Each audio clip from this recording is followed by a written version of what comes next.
ये जतीन भाई पूज्य रत्ना सुंदर महाराज साहब का एक व्याख्यान सुना, वडोदरा के है ये। पूज्य श्री का एक व्याख्यान सुना, रस लगा तो व्याख्यान कंटिन्यू किया और धीरे धीरे धीरे आगे बढ़े। जीवन भर के लिए उन्होंने नॉनवेज का त्याग कर दिया, जीवन भर के लिए। विकास यात्रा यहां तक नहीं रुकी, आगे बढ़े वो। पूज्य मोक्षरती विजय जी महाराज साहब, मोक्षरती विजय जी महाराज साहब, उनका छात्रवास वडोदरा हुआ, उनसे नजदीकियां बढ़ी। विहार सेवा शुरू कर दी, महात्माओं के साथ विहार में ये भाई जाने लगे। 7-8 साल तक उन्होंने कंटिन्यू विहार किए हैं महात्माओं के। मोक्षरती विजय महाराज साहब से परिचय हुआ, जीवन में और आगे बढ़े, कंदमूल का त्याग हुआ। हम इतने बैठने वाले जैनों में कई लोगों के जिनके घर में कंदमूल आता है। भगवान के मिनिमम प्रिंसिपल है। जैसे कोई हम नॉनवेज को कैसे समझते हैं, नॉनवेज हम खा ही नहीं सकते, सोच भी नहीं सकते, सॉरी खाना तो दूर की बात है, सोच भी नहीं सकते। वैसे ही जैनों के लिए कंदमूल है, वो कंदमूल खाना तो छोड़ो, उसको घर में लाना भी नहीं सोच सकता है, घर में भी लाना नहीं सोच सकता है।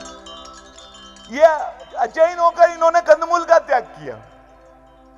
फिर आगे बढ़े, सामयिक शुरू की, 2 टाइम प्रतिगमन किया शुरू। फिर एक पुंडरीक विजय जी महाराज है, पुंडरीक विजय जी महाराज है, पन्यास जी है वो, उनका चातुर्मास वडोदरा हुआ। किस हद तक नजदीकियां बढ़ी, जैन धर्म कितना हृदय में बैठा। दीक्षा लेने के भाव हो गए, दीक्षा लेने के।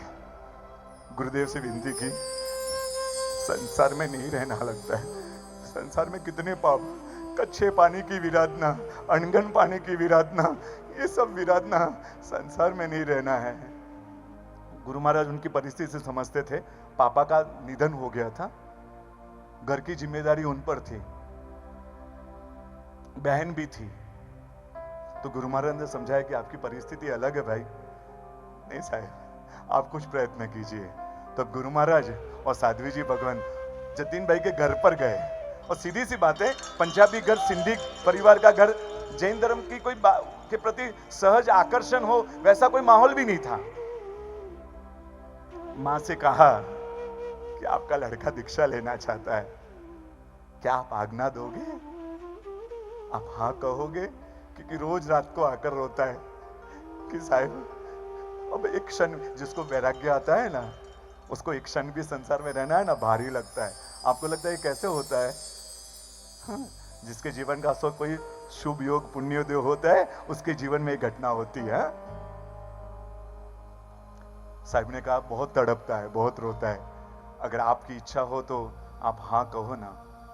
उन्होंने कहा साहिब हमें हमारी फिक्र नहीं है कि हमारा भविष्य क्या होगा। अगर मेरा लड़का नहीं होता तो भी मेरा जीवन तो चलता ना। कई किसी के लड़के नहीं भी होते हैं, मुझे उस बात का, लेकिन हमारे धर्म गुरु है ना, उनसे पूछेंगे साहिब, उनसे पूछकर अगर वो हाँ कहेंगे तो बात आगे बढ़ेगी। उनके जो मुख्य गुरु है उनके पास माँ गई अपनी बहन को लेकर और कहा कि जतीन जैन धर्म की दीक्षा लेना चाहता है। सच बोलो, जिसने धर्म को समझा है वो फिर अजैन क्यों ना हो, उसके अंदर का जो सच्चा होता है ना, वो सच्चाई को मानता है।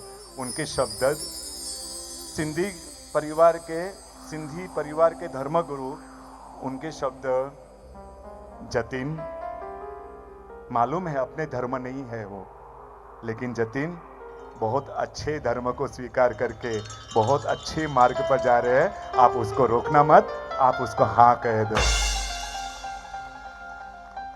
हम अपने लड़कों को रोक देते दीक्षा के लिए, डर लगता है महाराज साहब के पास नहीं जाना। इसके कारण कितना नुकसान कर लेते हैं, उसमें संस्कारों की कमी आ जाती है, पाठशाला नहीं भेजते हैं और संस्कारों की कमी आ जाती है। लेकिन एक सिंधी परिवार में जन्म लेने वाली माँ ने सहज अनुमति दी कि हमारे धर्मगुरु ने कहा है कि जैन धर्म एक बहुत अच्छा मार्ग है और जतीन बहुत अच्छे मार्ग पर जा रहे, उसको रोकना नहीं। दीक्षा हो गई उनकी संकेश्वर तीर्थ में। उनका नाम है परम पूज्य मुनिराज श्री पद्मनाभ विजय जी महाराज साहब। पद्मनाभ विजय जी महाराज साहब पुंडरीक विजय जी महाराज साहब के शिष्य बने हैं। बोलो, एक सिंधी परिवार में जन्म लेने वाला हाँ जैन धर्म की वैल्यू समझता है।